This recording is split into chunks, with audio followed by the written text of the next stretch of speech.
¿qué hago? ¿Qué hago con esta información? Y tal vez antes de responder esta pregunta, debiéramos nosotros responder a otra pregunta que viene de inmediato al entender de que Él nos eligió. ¿Para qué me eligió el Señor? ¿Será que el Señor lo habrá elegido para ser pastor? ¿Para poder estar ministrando la alabanza como lo hacen mis hermanos tan maravillosamente? ¿Nos habrá llamado el Señor o lo habrá elegido para que nosotros pudiéramos liderar la iglesia Templo Evangélico Misionero? ¿Cuál fue el propósito? ¿Cuál es el propósito mayoritario? ¿Qué es lo que quiere Dios con las personas? ¿Por qué Dios los eligió? ¿Para qué Dios los salvó? Entonces vamos a darle alguna respuesta por la palabra, que esa es la que a nosotros nos importa. Semejantes a Jesús. ¿Por qué coloqué ese título ahí? Semejante a Jesús. Se lo explico al tiro. Romanos 8:29 dice: porque a los que antes conoció, también los predestinó.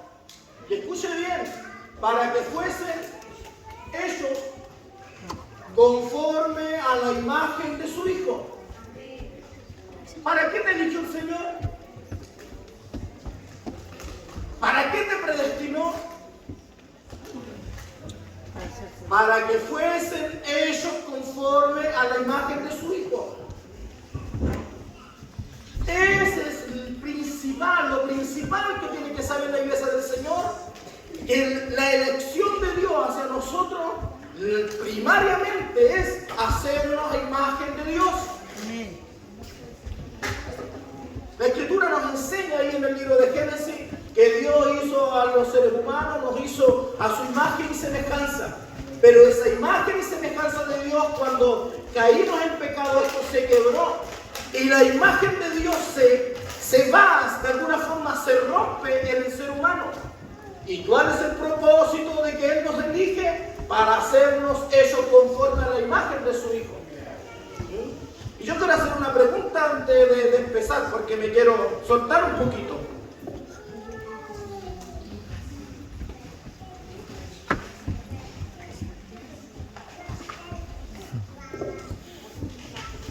Tenemos dos opciones de poder compartir una palabra. Lo podemos hacer leyendo y enseñando, irnos a nuestros hogares con un poco de información, o podemos profundizar. Podemos meternos más allá, podemos empezar a pensar, podemos empezar a meditar lo que la Escritura nos dice. Ahora yo le pregunto, sobre todo a los jóvenes, porque este es un trabajo de jóvenes, ¿qué quieren ustedes? ¿Profundizamos o lo vamos por encima nomás para que aumentemos nuestros conocimientos? ¿Profundicemos? Ya, cuando nosotros profundizamos vamos a hablar de unas cosas que a lo mejor para algunos les van a parecer medias locas. Por eso hago esta pregunta. Para que vamos a profundizar primero en este texto. Porque a los que antes conoció también los predestinó. ¿Cómo nos conoció el Señor a nosotros? ¿Cómo nos predestinó el Señor a nosotros? ¿Ustedes han escuchado cuál es el pensamiento calvinista o la rama calvinista más extrema con respecto a la predestinación? ¿Alguien me lo puede decir? ¿Qué dice el calvinismo con respecto a la predestinación? ¿Hay alguno aquí que maneja un poquito ahí? ¿Salvo siempre salvo? El calvinista dice que Él los predestinó a unos para ser salvos y a otros para irse a la perdición. El que es predestinado para ser salvo, aunque viva una vida de pecado, aunque haga lo que haga, ciertamente se va a salvar igual, porque Dios los predestinó. Eso es el calvinismo más extremo. Porque hay un calvinismo que tiene mesura, pero el más extremo dice esto: nos predestinó el Señor, dijo, a ella la quiero salvar, ya ese tiene que perderse. Y aunque ese viva una vida santa, se va a perder igual. Y aunque ella viva una vida de diablo, se va a salvar igual, porque Dios los predestina. Y está la otra rama donde nosotros nos sumamos un poco más. Es el arminiano, el pensamiento arminiano. El pensamiento arminiano nos dice que la de predestinación no es arbitraria.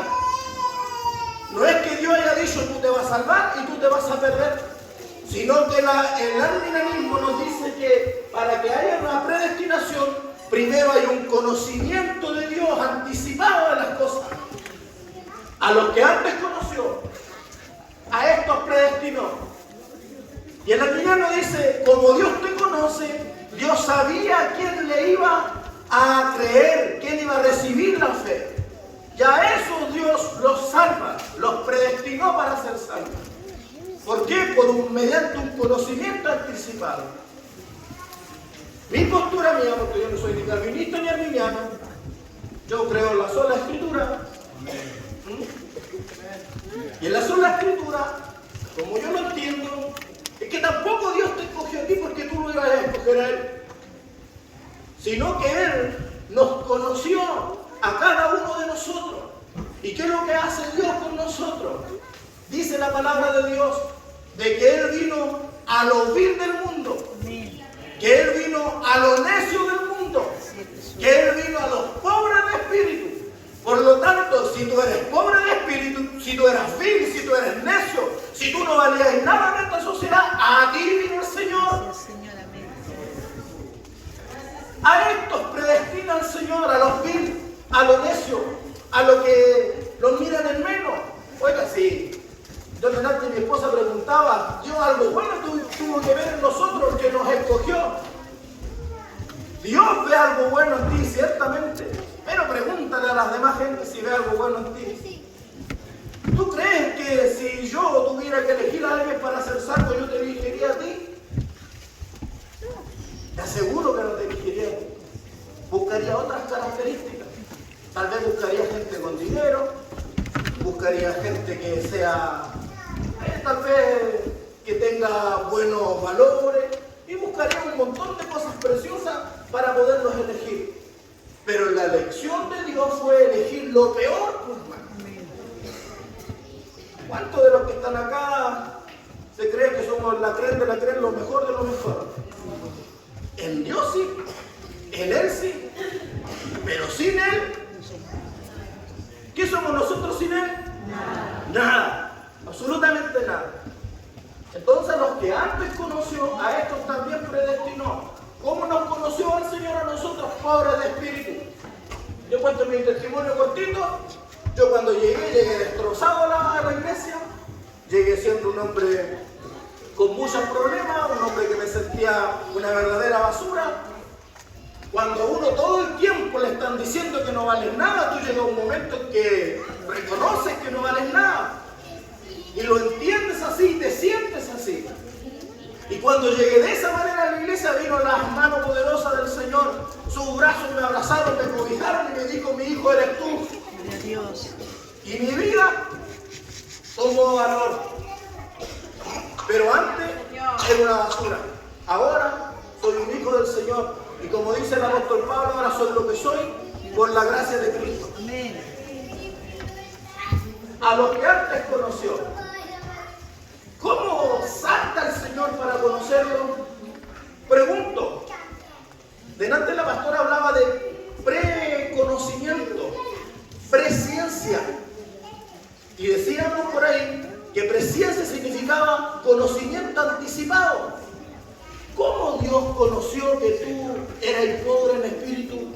¿Cómo Dios vio que ustedes iban a estar aquí, que iban a ser personas que iban a recibir la palabra del Señor? ¿En qué momento? ¿Cómo lo hizo Dios? ¿Alguien me puede decir? Meditemos en la palabra.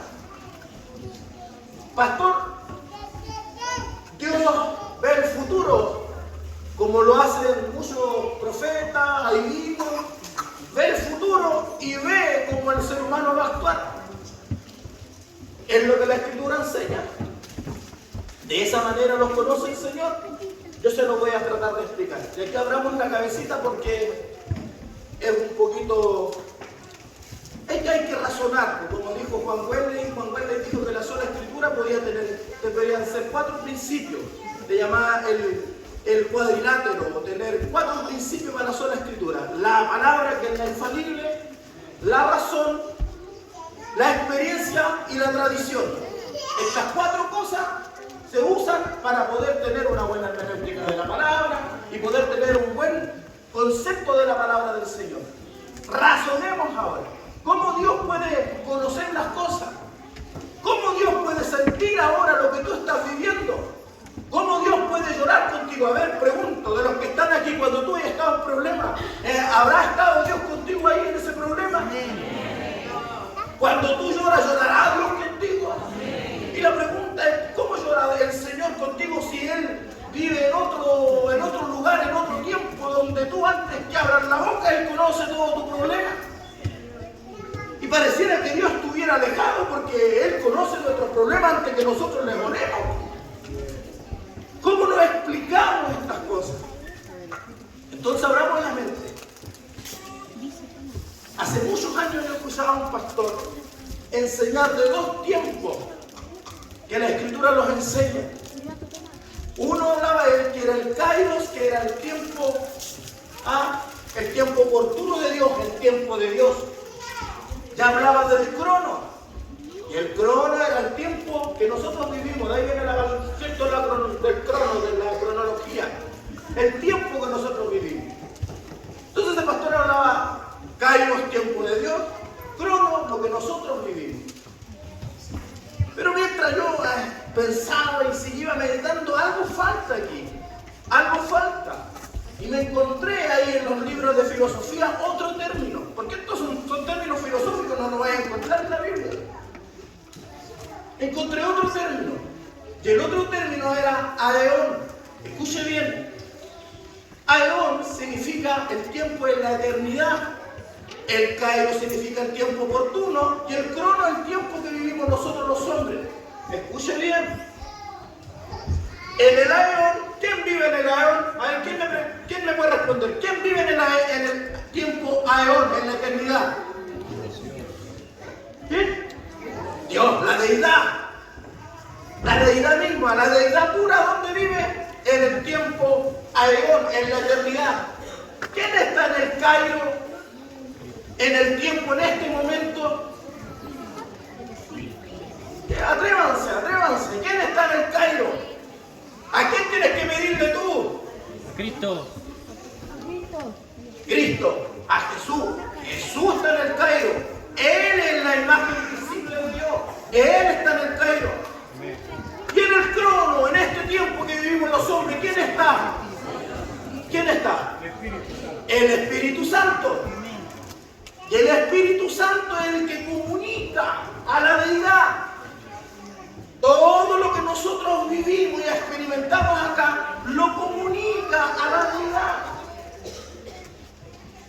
Esto que nosotros estamos viviendo aquí, es lo que en el principio, cuando Dios lo crea, Él lo estaba viendo. ¿Comunicado por quién? Por el Espíritu Santo. El Espíritu Santo comunica la eternidad. En la eternidad no hay tiempo, hermanos. En la eternidad no hay un principio en las cosas. En la eternidad no hay un fin de las cosas. En la eternidad no hay un tiempo. El Espíritu comunica todo lo que nosotros experimentamos a la eternidad. De ahí tiene respuesta usted lo que dice la palabra. ¿Cuándo nos escogió Dios? ¿En qué tiempo fue? La pastora lo predicaba antes. ¿En qué tiempo fue que nos escogió? ¿Cuándo? ¿Por qué antes de la fundación del mundo? La eternidad. Porque esto que estamos viviendo ahora es lo que el Espíritu Santo comunica a la eternidad. De esta manera Dios vive de manera con nosotros, aquí vive el crono con nosotros, vive un día a día con nosotros, pero también vive ahí en la eternidad, donde todas estas cosas ni comienzan ni terminan.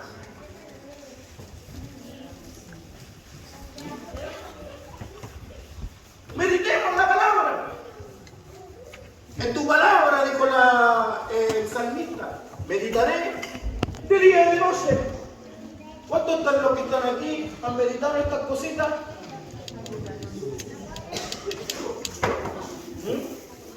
Y de repente cuesta predicar estas cosas o enseñar estas cosas porque, oiga, ese pastor, ¿qué es lo que está haciendo? ¿Qué está hablando el pastor? que el mundo de hoy busca razonamientos. El mundo de hoy tú no puedes ir con la escritura, tienes que decirles que la palabra dice esto. Tú tienes que saber razonar con ellos. Y con sus términos tienes que hablar del evangelio. Porque los que antes conoció, también los préstinos, lo que tú estás viviendo ahora, en la eternidad, Dios lo está sintiendo, lo está viviendo, el Espíritu Santo le comunica toda la información. ¿Para qué nos elige Dios? Para que nuevamente seamos hechos conforme a la imagen de su Hijo. Y para que seamos la imagen de su Hijo, hay otro paso que está en 1 de Pedro 1, capítulo 2 y dice: elegidos según la presciencia. ¿Qué es lo que es presciencia? Conocimiento anticipado. Elegidos según la presciencia. Pastor, usted los términos que usa, pero es que están en la Biblia, hermano, por eso no los uso. Elegidos según la presencia de Dios, Padre, en santificación del Espíritu. Escuche bien, ¿te eligió para qué? Para obedecer y ser rociado por la sangre de Jesucristo. Para poder ser hecho a imagen de Él, lo primero que viene es ser rociados por la sangre de Jesucristo. ¿Cuántos de los que están allá de rociados por la sangre de Jesucristo? ¿Ah? Porque no sacan nada saber que eres elegido si no tienes idea que tú has hecho limpio, lavado por la sangre de Cristo Jesús. Y que tu propósito prioritario de todas las cosas no es ser un buen cantante, no es ser un directorio nacional. La prioridad, ¿qué es lo que quiere? ¿Cuál es el propósito mayor para los seres humanos? Que seamos la imagen de Dios. Él es lo que nosotros debemos parecernos cada día.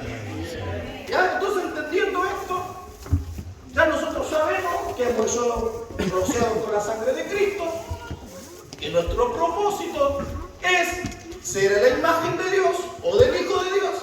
Ahora, ¿qué tenemos que hacer nosotros?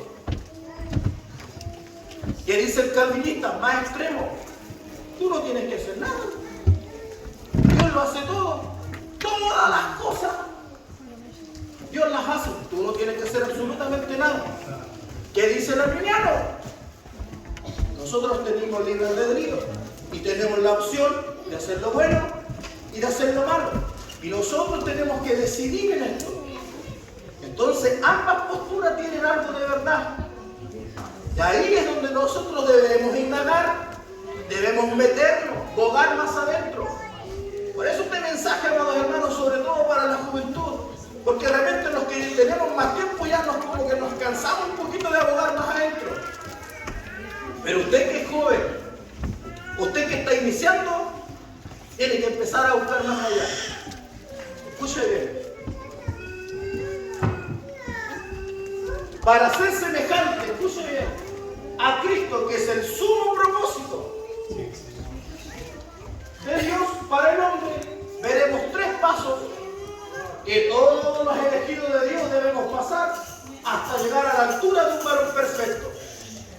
Si decimos que tenemos el propósito sublime de Dios es ser igual al Hijo, entonces vamos a llegar a la estatura de ese varón perfecto. ¿Que quién es? Cristo. A Él lo vamos a parecer. Y para poder alcanzar esto, no es así nomás que nos quedamos en la casa y las cosas nacen solas. Porque es importante tratar de entender lo que expliqué delante.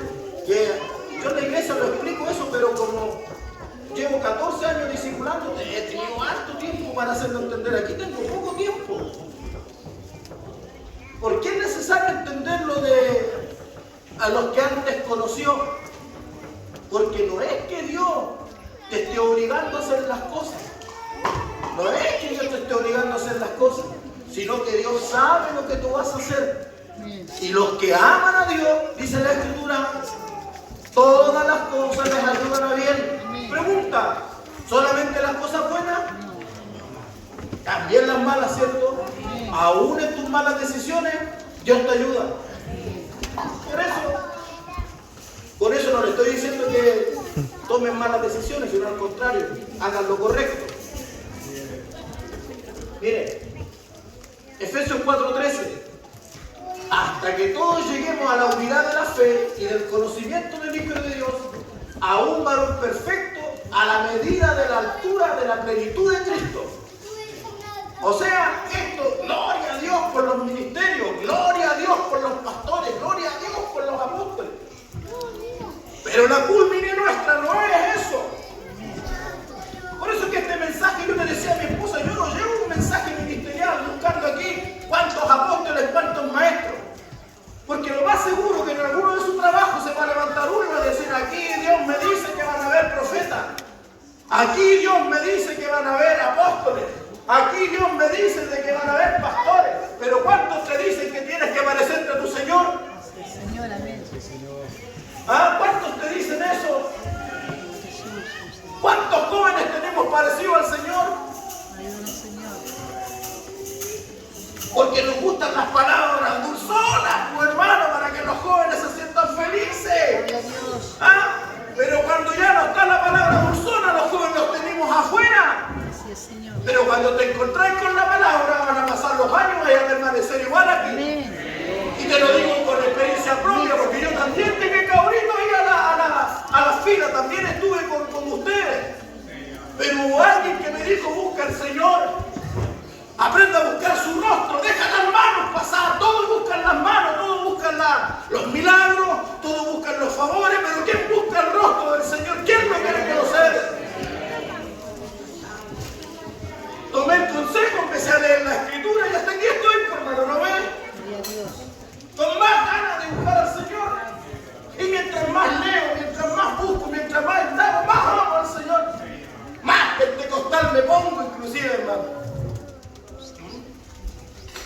Me pasa todo al revés que mi amigo bautista que tengo.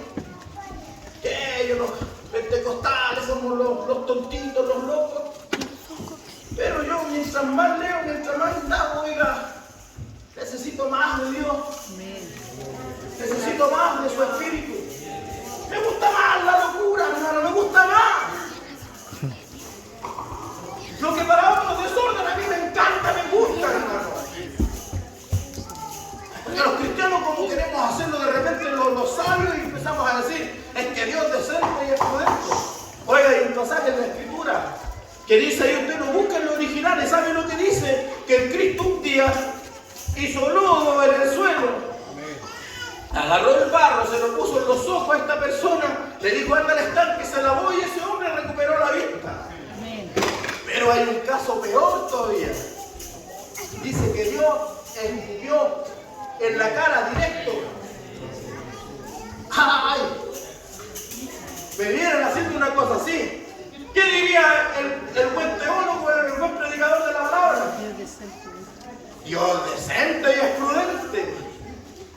Oh, la decencia y la prudencia de Dios está lejos, hermano, de ser la que consideramos nosotros buenas. Le decimos bueno a lo malo nosotros, y a lo malo le llamamos bueno. ¿Ah? Hasta que todos lleguemos a la unidad de la fe y del conocimiento del Hijo de Dios, a un varón perfecto, a la medida, a la estatura de la plenitud de Cristo. ¿Querés parecerte al mejor predicador? Bueno, yo te digo, mira, Efesios 4:13 te tiene una mejor promesa. Vas a llegar a ser a la plenitud de Cristo. ¿Y sabe qué es llegar a la plenitud de Cristo? Dice la palabra del Señor, que en Él, dice la Escritura, en Él, Colosenses 2:9, en Él habita corporalmente la plenitud de la deidad. Tener la plenitud de Cristo quiere decir que lo que tienes ahora tú de Dios en ti, todos los que estamos acá, que somos creyentes, tenemos algo en particular, tenemos su Espíritu en nosotros. Pero usted no tiene todo el Espíritu Santo, pues, hermano. Es imposible que el Espíritu Santo esté todo en su cuerpo. Tenemos algo del Espíritu en nosotros. Primera de Juan lo resume de esta manera, dice, vosotros tenéis la unción del Santo. Todos tenemos algo de Dios en nosotros. Lo que yo tengo de Dios no lo tiene el hermano Marcelo. Lo que tiene la pastora no lo tengo yo. Y lo que yo tengo no lo tiene ella. Y eso nos hace a nosotros necesitar al hermano que tenemos al lado. Eso es el cuerpo de Cristo.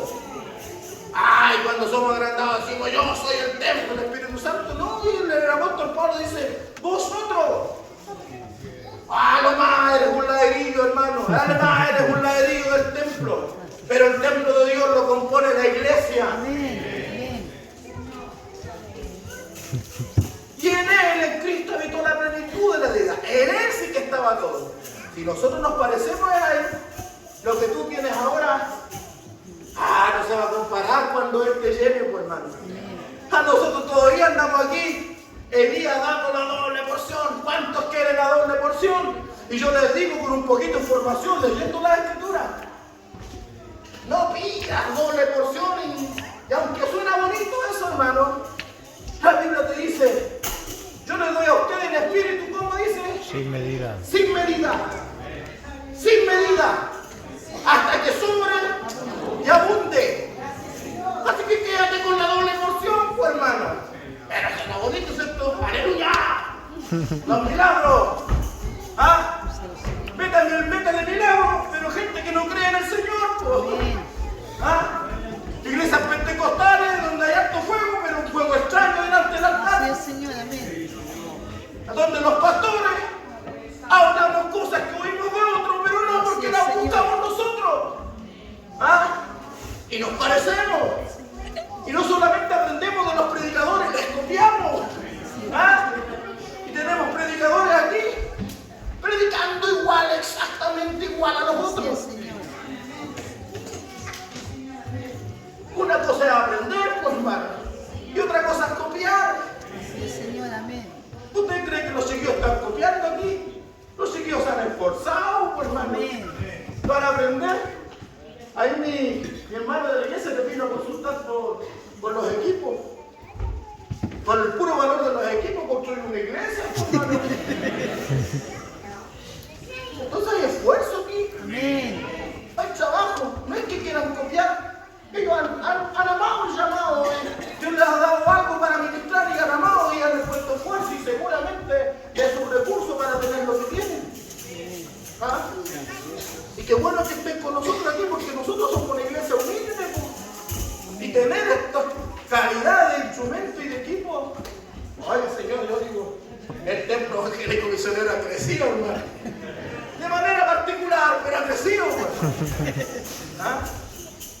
Vamos avanzando. Para ir terminando, que yo le dije a la hermana que iban a ver 40 minutos nomás. Yo estoy en la introducción todavía.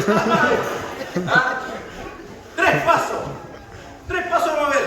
Hace mucho tiempo atrás escuché de un predicador que me gusta mucho a mí. Él habló de amigo, siervo y hermano. Y habló de las diferencias. Parece parecido a lo que le voy a mostrar, pero no es lo mismo. Esa fue el primer paso, discípulo. ¿Qué debo hacer yo entonces?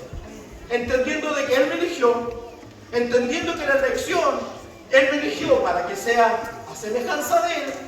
Ahora, ¿qué debo hacer yo? ¿Cuál es la actitud? ¿Qué debo hacer ahora yo como cristiano para poder alcanzar ese propósito supremo que es ser igual a Dios? Escuche bien. Discípulo. Y lo vamos, mediante los versículos vamos a ir dando respuesta. Juan 8, 31 al 82. Dijo entonces Jesús a los judíos que habían creído en Él: si vosotros permanecéis en mi palabra, seréis verdaderamente mis discípulos y conoceréis la verdad, y la verdad os hará libre. Encontramos tres principios ahí. Número uno, para ser discípulos debemos permanecer en la palabra. ¿Cuántos permanecen en la palabra aquí? ¿Cuántos creyeron realmente de que Dios los eligió a ustedes? No porque eran mejor, no por tus virtudes. Recuerda, yo te elijo por las cosas buenas, Él te eligió por las cosas buenas que ve Él. Y lo que ve Dios bueno, nosotros solimos decir que está mal, pues, hermano. ¿Ya? ¿Permanecen en la palabra? Porque para ser discípulos hay que permanecer en la palabra. ¿Permanecimos en la palabra? Dos, al ser discípulos conoceremos la verdad. Si tú permaneces en la palabra, la verdad. Y si conocen la verdad, ¿qué nos da la verdad a nosotros? Libertad. La libertad no viene solamente cuando te dicen que debes confesar a Jesucristo como el Señor. La libertad viene en el discipulado. La libertad viene mediante el conocimiento de su palabra. ¿Cuántos de los que están acá todavía son esclavos de sus propias vivencias porque no alcanzan libertad en la palabra? Miren, les voy a dar un ejemplo. Años atrás yo estaba tocando en el coro cuando estaba en la iglesia de donde salí y llegó un hermano a la iglesia que tocaba predicar al hermano. ¿Sabe que el hermano me dijo, hermano Marcelo, ¿usted puede predicar?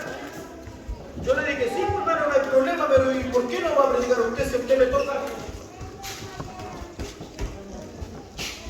Y me dijo, ¿sabe, hermano?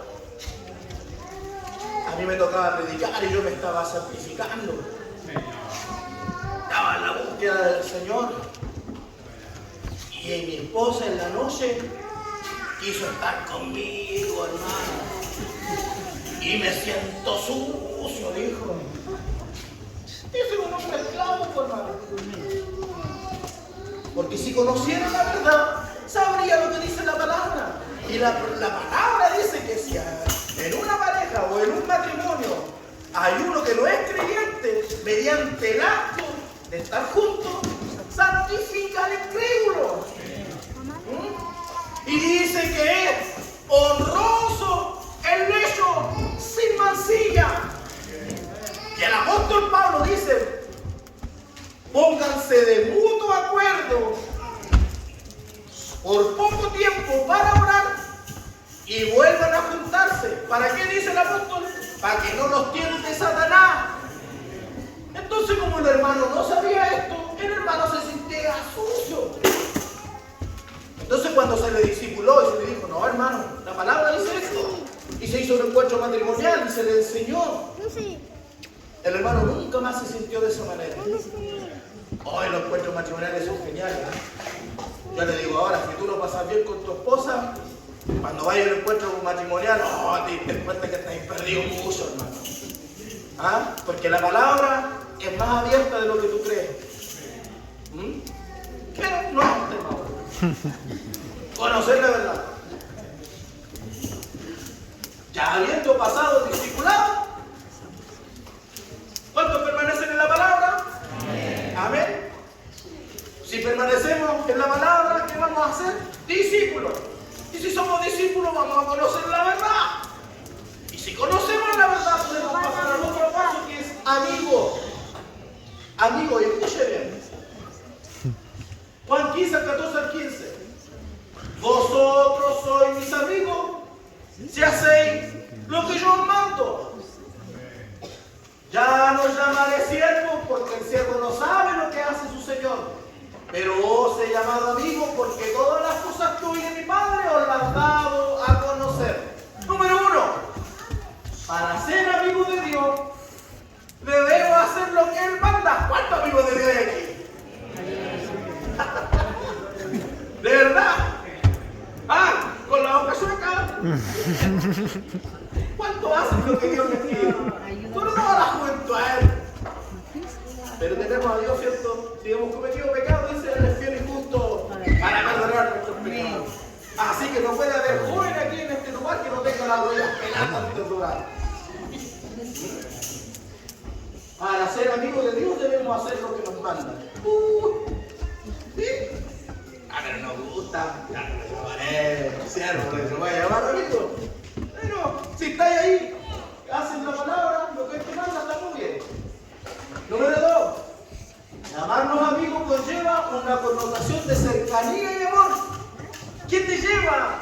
Cuando Dios te llama amigo a ti, ¿qué es lo que uno connota? ¿Qué es lo que puede ver? Que Dios es cercano a ti. Es oportuno.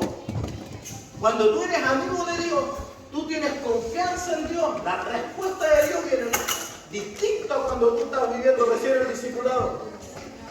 Porque eres cercano. Mira, hermano, de ahora en adelante, escritura, razón, experiencia, tradición. Un día un hermano de una iglesia, creo que era reformada, me decía, los evangélicos, dijo, salen a caminata como los católicos. Los evangélicos tienen ciclistas y andan en la bicicleta cuando Dios no quiere sacrificio, sino Dios quiere obediencia. Y es verdad lo que él dice. Pero lo que le faltaba a ese reformado es la experiencia. ¿Cuántos han hecho ciclistas los que están aquí? Levante la mano, ¿quién ha hecho ciclistas los que están aquí? ¿Cuántos de los que están aquí han ido alguna vez a una caminata? ¿Qué es lo que pasa en una caminata? ¿Qué pasa cuando el ciclista anda por la ruta y va por la área y algunos se ríen? ¡Ah! Estos fanáticos están locos. ¿Ah? Tú golpeas en la carne por mano. ¿Y qué pasa cuando tú llegas en la caminata, vas llegando en la caminata de la iglesia, estás entrando a la puerta, ¡ay! Y empiezas a llorar y te toca el Señor y empezamos a avanzar. ¿Por qué? Porque como has golpeado tu cuerpo, como lo has bajado tu cuerpo, el espíritu sube. Tú no andas blandito por mano. Anda sensible a la presencia de Dios. Por eso que nosotros los directivos nacionales queremos, cuando hagan los trabajos los ciclistas, llévenlos a descansar después. Pregúntale a los ciclistas si quieren descansar, por hermano.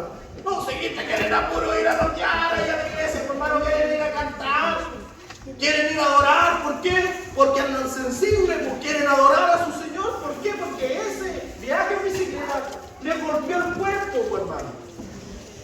Entonces los que no han andado en bicicleta, los que no han ido a camioneta, no entienden estas cosas, por hermano. Sí, después facilito criticar y buscar versículos bíblicos. No, hermano, no es tan así la cosa. Los primeros cristianos, uno lee un poquito patrística y te vas a darte cuenta, los primeros cristianos amaban golpear su cuerpo con el ayuno. Para ellos era lo más honroso morir comido por un león, pues, hermano. Pero nosotros hay que cuidar este cuerpito. Hable con un bautista de los reformados. No hay para que haya una... ¿Para qué orar a las 3 de la mañana si Dios nos puso igual a las 8 a las 9? ¿Es verdad o no? ¿Te escucha Dios a las 8? ¿Y a las 9? ¿Y a las 3 de la mañana? ¿Para qué entonces te levantas a las 3? Ahora a las 8. Pero los que oran a las 3 saben que algo pasa, por mal. Tienes que levantarte cuando tú estés calentito ahí y levantarte y ponerte a orar. Es porque estáis ganando, por mano, el Espíritu está ahí, está vivo. Al pasar el discipulado, la voluntad de Dios dice: vosotros sois venidos a seguir lo que yo mando y yo los llamaré siervos, porque el siervo no sabe lo que hace su Señor, pero he llamado amigo, porque todas las cosas que oí de mi Padre os las he dado a conocer. Número 1, para ser amigos de Dios debemos hacer lo que nos manda. Número 2, llamarnos amigos conlleva una connotación de cercanía y amor. Y número 3, al pasar por el discipulado, conocemos la voluntad de Dios. No podéis llamarte amigo, no, tú no puedes decir, yo hago lo que Dios me pide. Si nunca he estado en el discipulado, ya me están diciendo ya, pastor, estamos listos, ¿no? 5 minutos más. Si no han pasado por el discipulado, y ahí también tenemos culpa a nosotros, los pastores igual. Sí, hay que ser honestos. ¿Cuánto tiempo le hemos dado para enseñarle a los hermanos? Es que el pastor sabe que yo empezaba los discipulados en la iglesia. Los hermanos en la primera semana llegan todos, pastor. Pero la segunda ya llega a la mitad. La tercera ya no viene nadie. Yo te voy a dar un secreto. ¿Cómo lo hice? ¿Cómo pude hacer yo para estar 14 años siendo discipulado en la iglesia? Todo el tiempo. ¿Sabe qué hice yo? El día del discipulado se les da la coordinación y la predicación. Porque si te gusta predicar, te gusta que te enseñen, pues, hermano. ¿Ah? No, yo me puede llegar el mejor predicador, pero si no va a los discipulados, ya, no, tiene que pasar. Y que después pasan muchas iglesias donde he ido yo. Hoy día predico que la salvación es por gracia. Ya el otro día se sube otro y dice: tú tienes que hacer todas estas cosas para ser salvo. Bueno, ¿cuál de las dos las que damos? ¿O es por gracia o es por obra? Señor, gracias. Entonces el pastor tiene que enseñar para que haya una postura, pues, hermano. ¿Ah? ¿Qué es ahora, pastor? Algunos textos que nos muestran la voluntad de Dios. ¿Cuál es la voluntad de Dios? Si usted no hace la voluntad, yo estaba en una vigilia un día y dijo, el hermano estaba predicando, si usted no hace la voluntad de Dios, se va a ir al infierno. Si usted no hace la voluntad de Dios, Dios no va a recibir la bendición de Dios. Y yo estaba esperando y dijera, ¿y cuál es la voluntad de Dios? Romanos 12:2. No conforme a este siglo, sino transformado por medio de la renovación de vuestro entendimiento, para que comprobéis cuál sea la buena voluntad de Dios, agradable y perfecta. ¿Cuál es la buena y agradable y perfecta voluntad de Dios? Es renovarlo. Escuchen bien. No conforme a este siglo, sino transformado por medio de la renovación de vuestro entendimiento. ¿Quieren saber cuál es la voluntad de Dios? Que dejemos pensar como niños y empecemos a pensar ya como adultos. Que empecemos a sacarnos esas cosas de niños y decir, es que en el principio, el árbol de la vida, su fruto era vida. El árbol de la muerte, su fruto era la muerte. El árbol de la ciencia, ¿me entiendes, hermano? Bueno, una manzana. Y empezamos a ver las cosas así. Nunca podemos buscar. ¿Qué significa el árbol de la vida? El árbol de la vida, Jesucristo dijo, es que come mi carne y bebe mi sangre. Amén. ¿Qué tiene? Vida. La vida. ¿Quién era el que se paseaba en el huerto todo el tiempo? Si era visible, era Cristo, pues, hermano. Amén. Es que a la deidad es invisible, esa no se ve, pero el que se ve es Cristo. Oiga, si el Templo Evangélico Misionero tiene un departamento de educación que se llama CETEM. Y entre esos cursos, en el tercer curso viene un tema que se llama Cristología. En la Cristología nos enseña que Cristo está desde Génesis hasta el Apocalipsis. Así que cuando usted vea el arbolito de la vida, no se imagina un árbol ahí trate de qué fruto, cómo era el fruto. No, era el mismo Dios, hermano. 1 Timoteo 2:4, el cual quiere que todos los hombres sean salvos y vengan al conocimiento de la verdad. ¿Cuál es la voluntad de Dios? Él quiere que todos los hombres sean salvos. ¿Pero para qué? Para que vengan al conocimiento de la verdad. Importante la palabra, ¿no? Amén. Importante, pues, hermano. Importante. Juan 6:40. Y esta es la voluntad de mi Padre, que todo aquel que ve al Hijo y cree en Él tenga vida eterna. ¿Cuál es la voluntad del Padre? Que veamos al Hijo. ¿Qué dice San Juan capítulo 5 del 39 en adelante? Dice, escudriñad las Escrituras porque a vosotros parece que en ellas encontrás palabras de vida eterna. Y eso toda la gente tiene que leer para que encuentre la palabra de vida eterna. Pero, hay un pero. Los fariseos, los judíos, todos pensaban que ellos encontraban la vida eterna en la palabra, pero no la encontraban. Jesucristo sigue diciendo, porque son ellas las que dan testimonio de mí. Si tú no ves a Jesús desde el Génesis al Apocalipsis, entonces tú no estás viendo la vida. Si tú dices, no, pastor, es mentira, ¿cómo el árbol? Si el árbol era un árbol, pastor, ¿cómo va a ser Cristo? ¿Cómo va a ser Dios? Si tú no ves a Cristo en la Escritura, entonces tú no estás encontrando la vida. Y terminamos con siervo. Deuteronomio 15, 17 dice, si él te dijere, no te dejaré, porque te ama a ti y a tu casa, y porque le va bien contigo, entonces tomarás una leña y horadarás su oreja contra la puerta y serás tu siervo para siempre. ¿Por qué coloqué ese versículo? Voy a terminar ahí para no alargarme más. Se lo voy a explicar. En la ley del Señor, cuando una persona tenía deudas con alguien o tenía algún problema, ellos iban y se ponían como esclavos de la persona. Por ejemplo, Marcelito venía y me decía, pastor, yo no le puedo pagar la deuda que tengo, tómeme como esclavo. La deuda era tan grande pero según la ley solamente lo podía tener 6 años como siervo, como esclavo. Y al 7.º año tenía que dejarlo ir, tenía que darle una paga, tenía que dejarlo ir con sus hijos, al 7.º año.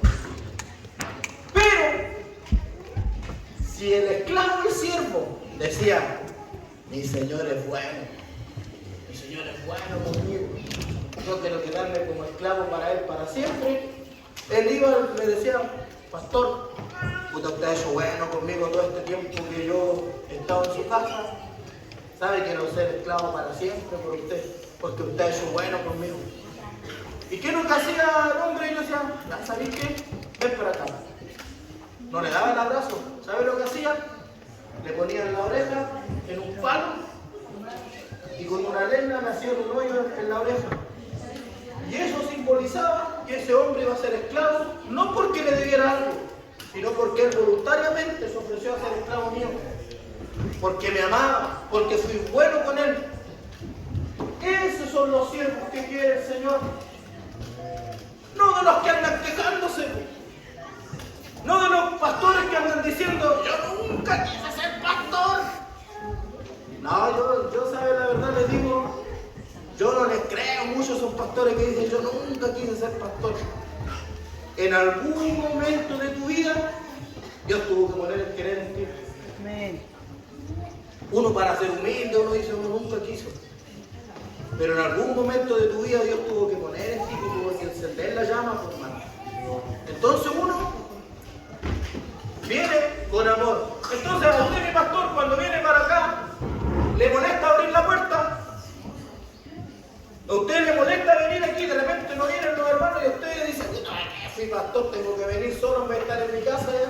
No, pues el que es siervo de verdad y está por amor, no se anda quejando, por mano. Ni siquiera usa la palabra sometimiento. ¿Sí? Porque someter algo requiere esfuerzo, tú fuerzas a la gente. Pero cuando la gente obra por amor, se hace siervo, viene con amor a la iglesia, por mí. Vengo y le abro la puerta con amor, por mí. La cierro con amor, los despido con amor a los hermanos. ¿Por qué? Porque por amor no soy siervo de Cristo Jesús. ¿Cuántos de los que están aquí son siervos del Señor? Que el Señor los bendiga. ¿Alguna duda, alguna pregunta? Como les digo siempre a los hermanos en la iglesia, cuando les pregunto, ¿hay alguna duda, alguna pregunta? Y nadie habla, yo les digo, ¡qué buen maestro soy! Y yo sé que de repente, porque ya están aburridos tantas horas que los tengo, pero ¿cuánto si no me tiro flores solo? ¿Ah? Que el Señor los bendiga. Amén. Entonces, ¿qué tenéis que hacer ahora que tú sabes que eres elegido? Discipúlate primero, y ahí tenemos tarea a los pastores. Y si no tenéis pastores que te discipulen, busca tú, por hermano. Busca tú, discipúlate en estos trabajos, participa con los trabajos de CUTEM, siempre tienen actividades donde están enseñando. Cuando seas discípulo, ahí te va a decir el Señor, sabes que yo no te voy a llamarte, sino voy a ser amigo mío. Y cuando tú conozcas el amor de Dios, te vaya a ofrecer solito de cierto. Que vaya a ser de esos locos que dicen el canelo obispado. Porque el canelo obispado es la persona que ama al Señor. Y por amor dice, me tiro ahí a la brasa solito. Tiene que ser pastor, no es fácil. Que el Señor los bendiga. Muchas, pero muchas bendiciones. Que el alto Dios bendiga a toda la iglesia. Amén. Que el alto Dios bendiga a los pastores, a los siervos de Dios que están acá. Si han quedado dudas, mejor estudie, busque. Y algún día escucharon los hermanos decir, el pastor Marcelo un día dijo esto y no era así, era de otra manera. Y Dios me dé la humildad para decir, tiene razón el hermano. Y dejo de hablar lo que creí que era bueno y predicaré lo correcto, hermano. Porque una cosa les sé decir, podré equivocarme, podré tener alguna doctrina mala también, pero eso no me convierte en un falso pastor, no me convierte en un falso maestro o en un falso profeta. Simplemente, ¿qué hice? Me equivoqué.